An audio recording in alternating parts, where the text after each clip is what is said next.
Channel के माध्यम से आपको एक कहानी बताने जा रहा हूँ। विदर्भ देश में एक राजा था। राजा के 3 पुत्र थे। राजा ने तीनों को परीक्षा लेना चाहा कि सबसे कौन होशियार है, उसी को उत्तराधिकारी बनाऊंगा। पहले पुत्र से राजा ने पूछा, अगर मैं किसी को रखा हूँ विश्वास पर, अगर मेरे साथ विश्वासघाती करे तो उसके साथ क्या करने? तो पहले ने बोला कि उसको फांसी दे देना चाहिए। फिर दूसरे पुत्र से पूछा तो यही बात कहा। फिर तीसरे पुत्र से पूछा तो चुप हो गया। राजा ने पूछा कि तुम चुप क्यों हो गया? फिर सोचकर बोला कि जो है जब तक उसको छानबीन करना चाहिए, जब तक दोषी नहीं होता है सही, तब तो उसको फांसी नहीं देना चाहिए। एक कहानी के माध्यम से मैं बता रहा हूँ। एक राजा के पास एक हिंसुक तोता था। वो उसको राजा को पिंजरे में उसको नहीं रखता था। वो 13-14 भाषा को जो है जानता था। राजा के सहायक के रूप में था। राजा उसको बहुत मानते थे। एक दिन जो है हिंसुक जो है जंगल में चला गया। जंगल में उसको अपने पिता से मिल गया। पिता से मिलकर पिता उसको बहुत खुश हुआ देखकर अपने पुत्र को। बोला कि जिससे मैं खुश हूँ उसी प्रकार तुम्हारी माँ भी तुम्हारे लिए छटपटा रही है।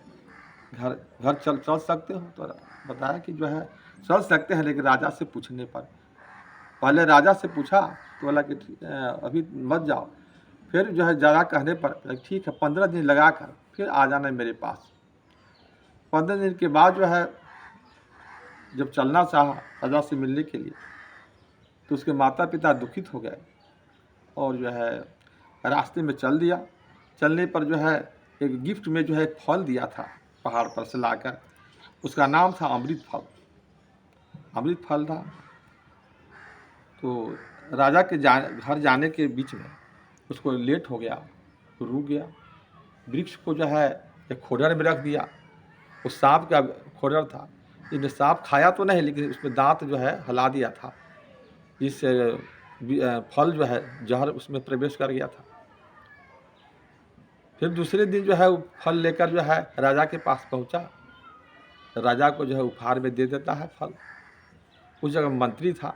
मंत्री ने रोका, फल इसमें से फल को काट कर एक कौवे के दे दो। कौवा के दे दिया। कौवा जिस समय खाया उसी समय मर गया खाने के बाद।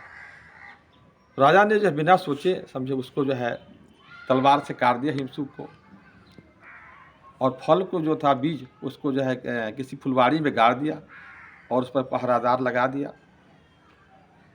उसी गांव में एक बूढ़ा बूढ़ी रहता था जो बहुत गरीब था। उसको खाने के लिए जो है भीख मांगने के लायक भी न रह गया था बुढ़ापा में। सोचा कि राजा के बगीचे में से ले आएंगे फल 2 तोड़ कर, एक बूढ़ा को दे देगा और अपने खा लेंगे। वही उपाय किया। खाया तो जो है दोनों जो है बूढ़ा बूढ़ी जो है दोनों जो है जवान हो गया। अब देखने के लिए गांव भर के लोग आने लगा। राजा भी वहाँ पर पहुँचे। राजा पहुँचे तो देखिए कि वह बूढ़ा बूढ़ी जो है जवान हो गया है। राजा को बहुत अफसोस हुआ कि हिंसुक को बिना सोचे समझे मैंने जो है उसको जान से मार दिया है। इसलिए बिना निष्कर्ष पर पहुँचे दोषी जब तक साबित नहीं होता तब तक फांसी नहीं देना चाहिए किसी को। इस अंत में राजा ने अपने छोटे पुत्र को उत्तराधिकारी बनाया। यह कहानी अगर आपको अच्छा लगे तो लाइक एवं सब्सक्राइब जरूर कर दीजिएगा।